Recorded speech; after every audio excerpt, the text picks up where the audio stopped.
Soyez bienvenus à notre paroisse invisible. Traçons sur nous le signe de la croix, car c'est Dieu qui nous rassemble au nom du Père, du Fils et du Saint-Esprit. Amen.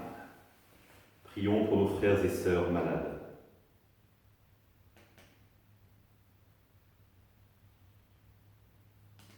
Prions pour les soignants et tous ceux qui œuvrent pour le bien commun.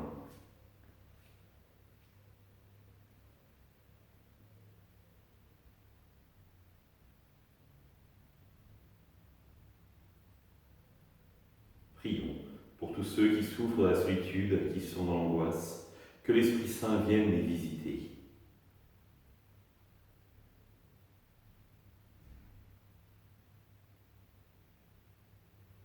Et pour manifester notre communion, je vais maintenant allumer cette bougie au cierge pascal.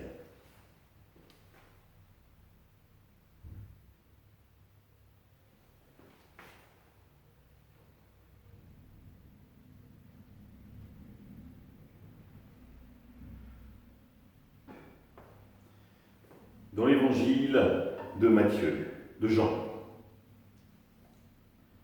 Or, l'un des 12, appelé Thomas, appelé Didyme, c'est-à-dire jumeau, n'était pas avec eux quand Jésus était venu. Les autres disciples lui disaient « Nous avons vu le Seigneur ». Mais il leur déclara « Si je ne vois pas dans ses mains la marque des clous, si je ne mets pas mon doigt dans la marque des clous, si je ne mets pas la main dans son côté, non, je ne croirai pas. » 8 jours plus tard, le disciple se trouvait de nouveau dans la maison et Thomas était avec eux. Jésus vient alors que les portes étaient verrouillées et il était là, au milieu d'eux. Il dit « La paix soit avec vous. » Puis il dit à Thomas « Avance ton doigt ici et vois mes mains. Avance ta main et mets-la dans mon côté.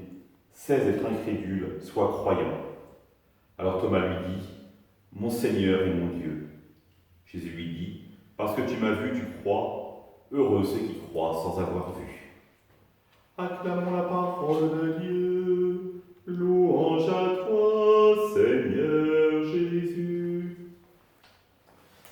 Frères et sœurs, nous allons faire un peu de grammaire aujourd'hui. Alors, petite question, est-ce que vous vous rappelez quel est le mode des verbes utilisés par Jésus quand il s'adresse à Thomas? Cesse d'être incrédule, sois croyant. Donc, vous le savez bien, c'est un impératif. Et l'impératif n'est pas l'ordre du souhait, c'est un ordre que Jésus donne à Thomas. Ce qui peut nous paraître bizarre finalement. Comment dire à quelqu'un, cesse d'être incrédule, je t'ordonne d'arrêter d'être incrédule, je t'ordonne de devenir croyant.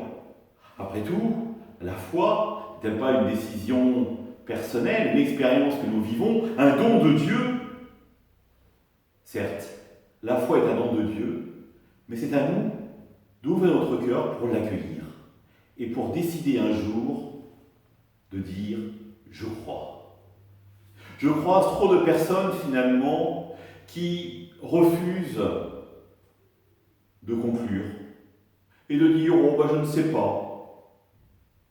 Et pourtant, si nous mettons à l'école de Thomas, il a vécu 3 ans avec Jésus. Il l'a vu faire des miracles, il l'a vu faire des discours, il l'a vu parler, il l'a vu annoncer sa mort et sa résurrection. Il a entendu les femmes qui avaient fait l'expérience du Christ ressuscité.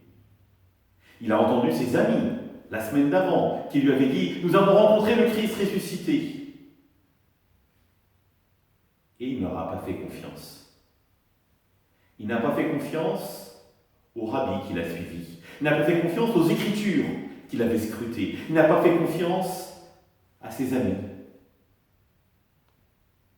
Et pourtant, on peut penser qu'il les aimait. Mais il n'a pas cru en leurs paroles. Terrible si on y réfléchit.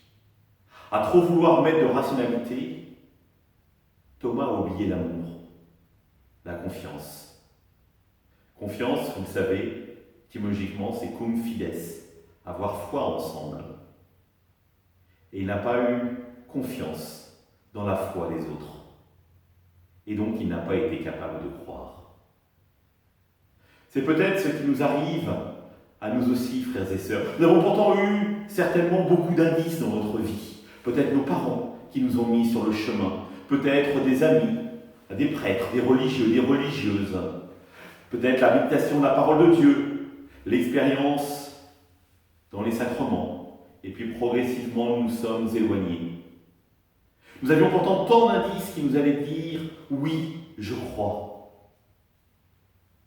Alors peut-être, aujourd'hui, pouvons-nous prendre cette décision de croire, de mettre nos pas dans ceux de Jésus et de recevoir cette bonne nouvelle, Jésus qui vient nous dire à chacun personnellement « la paix soit avec toi ». Et pour conclure, je vous invite à prier ensemble.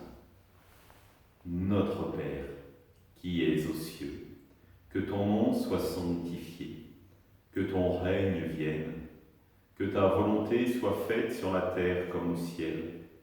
Donne-nous aujourd'hui notre pain de ce jour.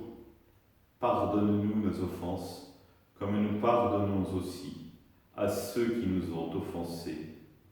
Et ne nous laisse pas entrer en tentation, mais délivre-nous du mal. Amen.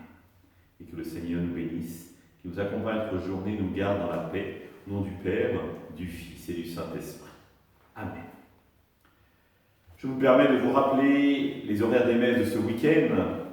Samedi soir à 18h30 à Grandchamp et à la Chapelle. Demain, le dimanche, 9h à la Chapelle, 9h30 à Trélières et 11h à la Chapelle. Veillez bien à vous répartir sur toutes ces messes. À demain!